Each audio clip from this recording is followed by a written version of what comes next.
একটা জিনিসকে যখন আমি ডিরেক্ট প্রশ্ন করব যে এটা কোন পার্টস অফ স্পিচ, তখন কিন্তু সেটা যেভাবে আমরা পড়ে আসতেছি সেভাবেই হবে।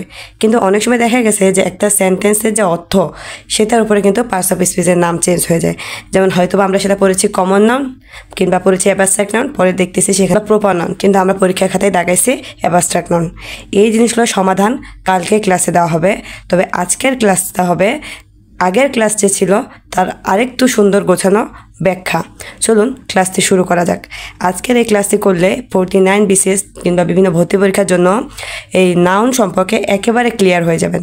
তারপরে আরও ক্লিয়ার হওয়ার জন্য কালকে আমরা সেন্টেন্স হিসেবে প্র্যাকটিস করব। তাই এরকম ভিডিও পেতে বা এরকম ক্লাস পেতে আমার চ্যানেলটি সাবস্ক্রাইব করবেন। চলুন ভিডিওটি শুরু করা যাক। প্রপার নাউন কোনটা? প্রপার নাউন হবে যে এমন কিছু জিনিস যেটা দেখলে আমরা ওই জিনিসটাকে বুঝবো। যেমন আমি যদি বলি সিটি, এই সিটি মানে হচ্ছে একটা দেশ। এখন সিটি বললে আপনি কোন দেশ বুঝবেন? কিন্তু আমি যদি তখন বাংলাদেশ বলি বা আমি যখন গুগল ম্যাপে শুধু সিটি দেই, যে সিটি লিখে সার্চ দেই, তখন কী হবে? অনেকগুলো দেশ দেখাবে। কিন্তু আমার মন বা আমি কোন দেশে যেতে চাই কিংবা কোন দেশটা আমি দেখতে যাচ্ছি সেটা কিন্তু বুঝবে না। যখন আমি বলবো যে বাংলাদেশ, অর্থাৎ নির্দিষ্ট করে একটা, সরি এখানে বাংলাদেশ ডিটা মিসিং হয়েছে, ডি এসএস হবে। তো তখন এই নির্দিষ্ট করে যে আমি বাংলাদেশটা বললাম, এইটাই হচ্ছে প্রপার নাউন।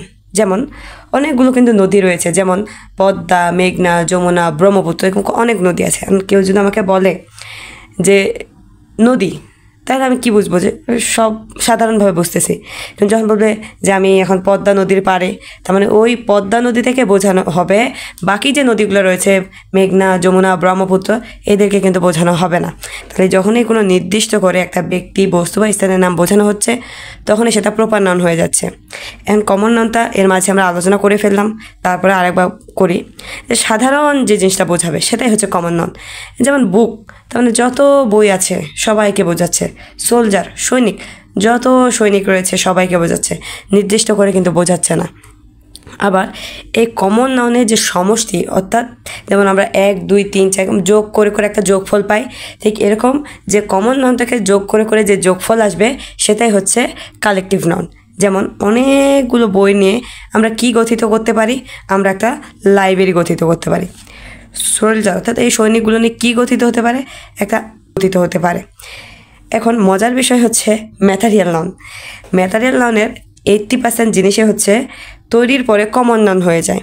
তাহলে এখন আমি যখন কোনো কিছু তৈরি করতে যাব, তার মানে সেটা কি? ওই জিনিসটার উপাদান। যেমন বুক, একটু আগে আমরা বুক কী বললাম? বুক হচ্ছে কমন নাউন, কিন্তু বুক কী দিয়ে তৈরি হয়? পেপার। এই কাগজের সাহায্যে কিন্তু বই ছাপানো হয়, তৈরি করা হয়। তাহলে এই যে পেপার, এটা কিন্তু তাহলে বই তৈরির একটা উপাদান, এই জন্য এটা হচ্ছে ম্যাটেরিয়াল নাউন।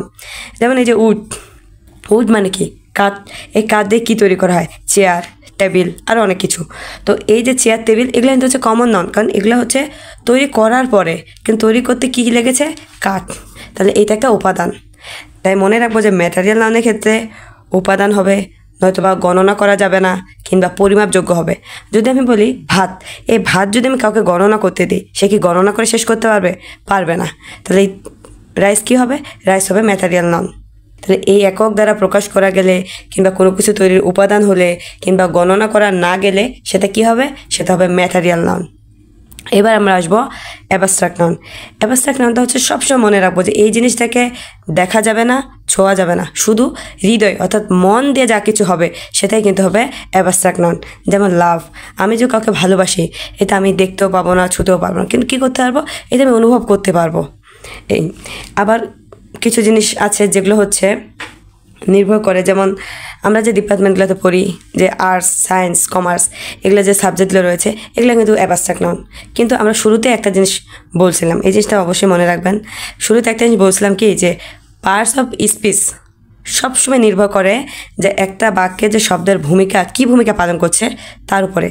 অনেক জায়গায় দেখবেন যে সেন্টেন্সের কারণে কি হয়েছে, এই যে আমরা বললাম সায়েন্সের একটা সাবজেক্ট, অর্থাৎ ধরেন যে কেমিস্ট্রি, এই কেমিস্ট্রিটা কিন্তু কোথাও প্রপার নাউন হয়ে যায়, কোথাও কমন নাউন হয়ে যাচ্ছে, আবার প্রকৃতপক্ষে এটা আবার অ্যাবস্ট্রাক্ট নাউন।